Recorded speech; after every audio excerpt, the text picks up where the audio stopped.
नमस्कार फ्रेंड्स, मैं हूं एडवोकेट अक्षांत सिंघल जयपुर से। आपका मेरे इस चैनल पे बहुत बहुत स्वागत है। यदि आप एमएसएमई में रजिस्टर्ड हैं और आप अपने पेमेंट्स ना आने के कारण परेशान हैं, तो ये वीडियो आपके लिए बहुत ही महत्वपूर्ण होने वाली है। सो फ्रेंड्स, तो 2006 में MSME micro small and medium enterprises development act सरकार के द्वारा लाया गया था।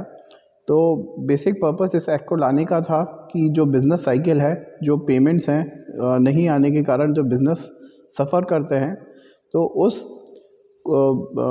बिजनेसेस को बूस्ट करने के लिए एमएसएमई एक्ट 2006 को गवर्नमेंट के द्वारा लाया गया था। तो आइए फ्रेंड्स, अब आगे जानते हैं कि एमएसएमई एक्ट 2006 में क्या प्रावधान है।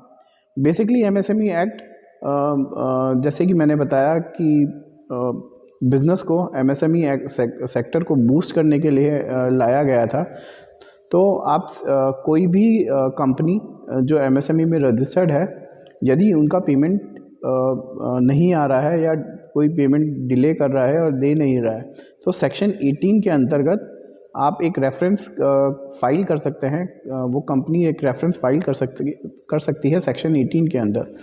और सेक्शन 16 के हिसाब से यदि जो इसमें इंटरेस्ट है वो RBI notified rate of interest से 3 गुना ज़्यादा तक आप इंटरेस्ट इसमें क्लेम कर सकते हैं। तो आइए फ्रेंड्स, अब हम जानते हैं कि एमएसएमई एक्ट में पिटीशन फाइल करने के लिए आपको क्या करना पड़ेगा। तो एमएसएमई एक्ट में आप पिटीशन फाइल करने के लिए सबसे पहले आपको एमएसएमई की वेबसाइट पे जाना पड़ेगा। एमएसएमई की वेबसाइट पे समाधान पोर्टल समाधान एक लिंक है या ऑप्शन एक पोर्टल है। तो वहाँ पर आपको अपना पिटीशन सबमिट करनी पड़ेगी। पिटीशन सबमिट करने के लिए बेसिकली इन्फॉर्मेशन जो रिक्वायर्ड है वो ये है कि आपको अपना जो इनवॉइस है, जो क्लेमेबल अमाउंट है, वो आपको बताना पड़ेगा। उस पर आप कितना इंटरेस्ट ड्यू है वो आपको बताना पड़ेगा। आपको last 5 invoices, last 5 work orders और प्रूफ ऑफ डिलीवरी आपको वहाँ पे सबमिट करना पड़ेगा। जैसे ही आप ये सारी इन्फॉर्मेशन देके आप अपनी पिटीशन सबमिट करते हैं, तो कुछ समय के बाद वहाँ से आपको इन्फॉर्मेशन आएगी, ईमेल के ज़रिए कम्युनिकेशन आएगा कि आपका केस एक्सेप्ट हुआ है या नहीं हुआ है। यदि आपका केस एक्सेप्ट हो जाता है तो आपको वहाँ पे कुछ नॉमिनल सी फीस है जो आपको वहाँ पे पे करनी पड़ती है। तो अब जो फीस है वहाँ पे 5 लाख रुपीज़ तक का, जब यदि आपका क्लेम अमाउंट 5 लाख रुपीज़ तक का है तो आपको 550 रुपीज़ पे करने हैं। यदि 25 लाख रुपीज़ तक का आपका क्लेम है तो आपको 2000 पे करने हैं। यदि आपका claim amount 25 lakh and above है तो आपको 5000 रुपीज़ का फीस एमएसएमई काउंसिल में पे करना होता है।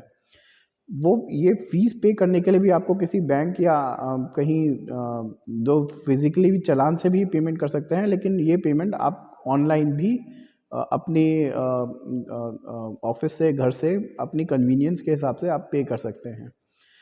तो फ्रेंड्स, अब आइए आगे एमएसएमई एक्ट कैसे फंक्शन करता है, आप उसकी थोड़ी सी जानकारी लेते हैं। सो फ्रेंड्स, जैसे ही आपका पिटीशन वहाँ पे सबमिट हो गया तो आपको वहाँ से फिर कम्युनिकेशन आएगा कि जो एमएसएमई एक्ट में जो फैसिलिटेशन काउंसिल होती है, उसमें जनरली जो सीनियर आईएएस ऑफिशियल होता है वो हेड करते हैं। और जनरली ये कमिश्नर ऑफ इंडस्ट्रीज़ के ऑफिस के थ्रू डील होता है। कमिश्नर ऑफ इंडस्ट्रीज़ भी इसको देखते हैं। वंस आपका क्लेम अवार्ड पास हो गया तो आपका जो ऑर्डर है वो एक आर्बिट्रल ऑर्डर है, क्योंकि ये जो एमएसएमई काउंसिल है वो एक आर्बिट्रेशन बॉडी की तरह फंक्शन करती है, आर्बिट्रेटर बॉडी की तरह फंक्शन करती है। और इसका जो अवार्ड होता है वो जो सिविल कोर्ट का जो ऑर्डर होता है उसके competent to civil court, order by competent to civil court, तो ये बहुत ही इफ़ेक्टिव रेमेडी है। यदि आप अपने पेमेंट से परेशान हैं और आपको पेमेंट्स नहीं मिल रहा है, तो आप एमएसएमई में बहुत आसानी से पिटीशन फाइल कर सकते हैं। तो आशा करता हूँ मुझे आपको ये वीडियो पसंद आया होगा। लाइक सब्सक्राइब करना ना भूलें। Thank you so much.